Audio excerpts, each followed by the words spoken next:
Wisdom. Webster's Unabridged Dictionary defines wisdom this way. Besides the obvious, the quality of being wise, the faculty of making the best use of knowledge, it carries with it some other things as well. Experience, understanding, etc. Good judgment, sagacity. And then there's a quotation from Theodore Roosevelt. We must act with wisdom, or else our adherence to right will be mere sound without substance. Interesting comment. We've talked about wisdom in a prior setting. It's been a while. And yet with the way that the world seems to be headed, the lack of wisdom in the way that knowledge, or even the lack of knowledge, is utilized, I think it bears repeating. Actually, repeating the topic, but not necessarily what we talked about before. I do want to go back into the book of Proverbs, and some of the verses that we talked about previously are verses I want to mention again briefly, but then I want to talk about some things in Proverbs concerning wisdom that we have not discussed as of yet. The purpose of the book, the purpose of Proverbs, begins this way. Chapter 1, verse 1. The Proverbs of Solomon, the son of David, the king of Israel, and here are the items that are addressed. To know wisdom and instruction, to perceive the words of understanding, to receive the instruction of wisdom, justice, judgment, and equity, to give discretion to the simple, to the young man knowledge. A wise man will hear and increase learning. A man of understanding will attain wise counsel. To understand a proverb and an enigma, the way the New King James words it. That's a word that deals with something that's difficult to understand. And it's a good definition that would be puzzle. So here would be with that verse again. To understand a proverb or something puzzling, and the words of the wise and their riddles. So riddles kind of equates to that idea of the enigma, the puzzle, as it were. There's a purpose of the book, to instruct individuals to have these kind of qualities. Knowledge. Someone has said that since 1955 up to the present, the amount of knowledge that is at our fingertips has been increasing at such a rapid pace that hardly anybody can keep up with it. And that this generation has access to more knowledge than all the other generations combined. Wisdom. Wisdom in utilizing knowledge. Wisdom in even analyzing facts. That's another topic altogether. So in the quest for wisdom, what do you find? The statement's made in verse number 7 of this first chapter. The fear of the Lord is the beginning of knowledge, but fools despise wisdom and instruction. And that last phrase is a key. The quest for wisdom involves the ability to learn, the desire to learn. In chapter 2 of Proverbs, beginning in verse 2, incline your ear to wisdom. Apply your heart to understanding. Involved in those principles are also these. Wisdom is actually personified. If you cry out for discernment and lift up your voice for understanding, if you seek her, wisdom, as silver, and search for her as for hidden treasure. So incline your heart, apply what you learn, have a desire where you cry for discernment, seek wisdom, search for wisdom.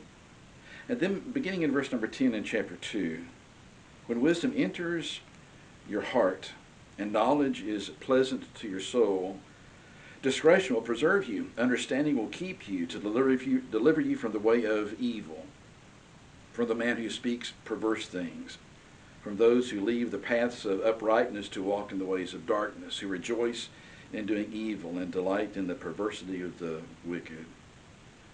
It's not very long into the book of Proverbs that positives and negatives are actually placed side by side. Why should one have wisdom in the way they use whatever knowledge is at their disposal?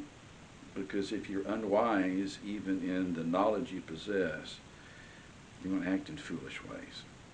The quest for wisdom.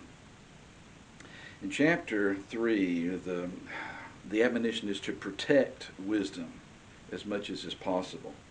Let not mercy and truth forsake you. Bind them around your neck. Write them on the tablet of your heart. And so find favor and high esteem in the sight of both God and man. An appropriate way to actually utilize the facts at hand. In verse number 7, do not be wise in your own eyes. Fear the Lord and depart from evil. It's like a statement again. Be willing to listen. Be willing to learn. Never think that you have all of the answers or that your way, just because you're the one that has that particular idea, that your way is always right because you say it is. If you continue on, beginning in verse number 13, what prophet wisdom actually is, chapter 3, verse 13 and following. Happy is the man who finds wisdom and the man who gains understanding. For her proceeds, wisdom's proceeds, are better than the profits of silver, her gain greater than fine gold. She, wisdom, is more precious than rubies, and all the things you may desire cannot compare with wisdom. In chapter 4, something needs to be a priority. The statement's made beginning in verse number 5, get wisdom, acquire understanding. Do not forget nor turn away from the words of my mouth. The individual that's doing the teaching and the instruction that you are listening to and learning from. Wisdom is a principal thing, verse 7. Therefore get wisdom, and with all you're getting, get understanding. With everything that you can acquire, understand. Understand what it is that you think you know, and never stop that inquiry, that search. The statement's made in verse number 13, take firm hold of instruction, do not let go. And that's problematic with our culture. Individuals that actually reach a point where they stop learning, they just go along with whatever they hear. They don't analyze the conclusions that people have made around them. They may just accept them for what they are. Contrast, beginning in verse 14, between the pathway of evil and the pathway of those who seek justice. Do not enter the path of the wicked. Do not walk in the way of evil. Avoid it. Do not travel on it. Turn away from it. Pass on.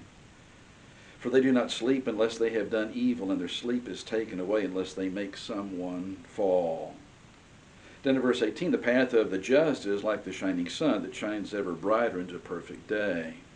The way of the wicked is like darkness. They do not know what makes them stumble. If we go from chapter 4 of Proverbs over to chapter 9.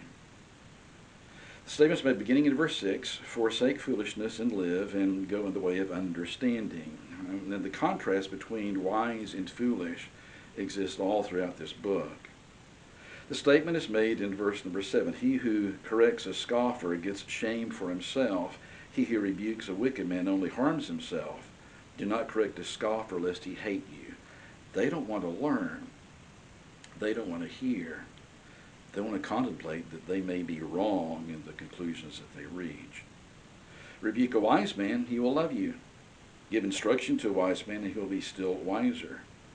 Teach a just man, and he will increase in learning. In chapter 10, there's a phrase that shows up on several of these verses. The phrase is this, violence covers the mouth of the wicked. And it's a contrast. Verse number 6 of chapter 10, blessings are on the head of the righteous, but violence covers the mouth of the wicked. Verse number 11, the mouth of the righteous is a well of life, but violence covers the mouth of the wicked. Verse 14, wise people store up knowledge, but the mouth of the foolish is near destruction. It's intriguing because foolishness and wickedness are actually contrasted with those who actually are seeking for truth and wisdom and doing what is right. Chapter 11, contrast over and over again, as well as chapter 12. In chapter 11 and verse 2, when pride comes, then comes shame, but with the humble is wisdom. Arrogant may have knowledge, but a wise way to utilize that knowledge, that really does not always follow. In fact, rarely is that the case. Down in verse number 12, he who is devoid of wisdom despises his neighbor, but a man of understanding holds his peace. Contrast again in chapter 12. Verse 1, whoever loves instruction loves knowledge, But he who hates correction is stupid, the way the New King James translates it. Verse number 5, the thoughts of the righteous are right. The counsels of the wicked are deceitful. Verse number 15, the way of a fool is right in his own eyes, but he who heeds counsel is wise.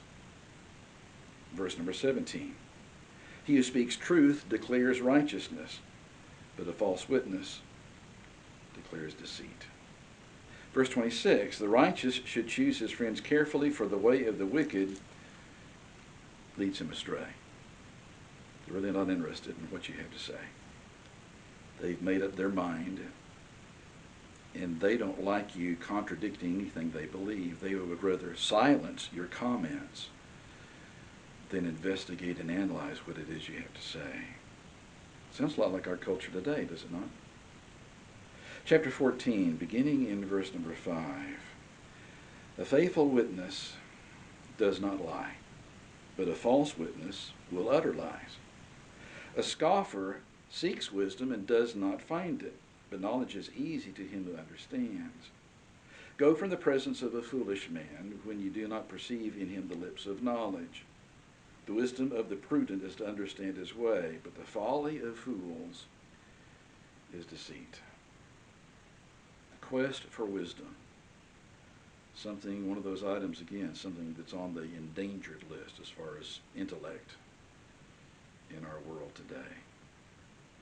So many people actually are arguing from positions that are irrational, inconsistent, divisive, contradictory, and the conceit of arrogance and lack of wisdom is written all over it.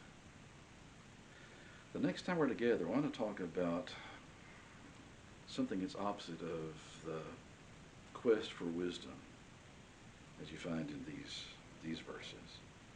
But I want to pick up that contrast, go back and even look at a couple of these verses we've already mentioned, and talk about the deceit of foolishness. It's diametrically opposed to the quest for wisdom.